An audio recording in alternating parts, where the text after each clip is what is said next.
அதாவது டைலாக்னு இல்லை, அது என்னோட சொந்த இதுனால எங்கள் வீட்லேயுமே அந்த மாதிரி தான் பேசியிருக்கேன்.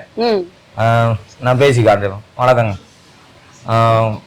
எத்தனை நாளைக்கு அலர் போலாம் சொல்லிச்சுட்டு இருப்பாங்க, அங்கே நான் சம்பாதிக்கிறாங்களா, நீ இவ்வளோ பேச்சு பேசுறிய, எங்க சிங்கிள் டீ வாங்கி கொடுத்துருக்கியா, நம்ம தெரியல அண்ணாச்சி உன்னை நம்பி ஒத்த பீடி கணக்கு கொடுப்பானா, அன்னைக்கு போய் கேட்டதுக்கு கடை சுல்லானாச்சும் விரட்டினேன், நீ வெக்கமெல்லாம் வந்துட்ட, இதே என்ன செஞ்சு வச்சுக்குவேன், என்னோட காலம் மிதிச்சிருப்பேன். இதான் என்னோட டைலாக். ஆனா இது வந்து ஜோக் மாதிரியும் இருக்கு, அப்புறம் பாத்தீங்கன்னா யாரையாவது வந்து ஆக்ரோஷமா திட்டுவாங்க பாத்தீங்களா, அந்த மாதிரியே இருக்கு. செமையா இருக்குண்ணா இந்த டைலாக். அதாவது நான் எப்பயுமே வீட்டுல எங்க அண்ணன் பூரா வேலைக்கு இவங்க எல்லாம் போக மாட்டாங்க, அப்பவே அந்த டைலாக் நான் பேசுவேன்.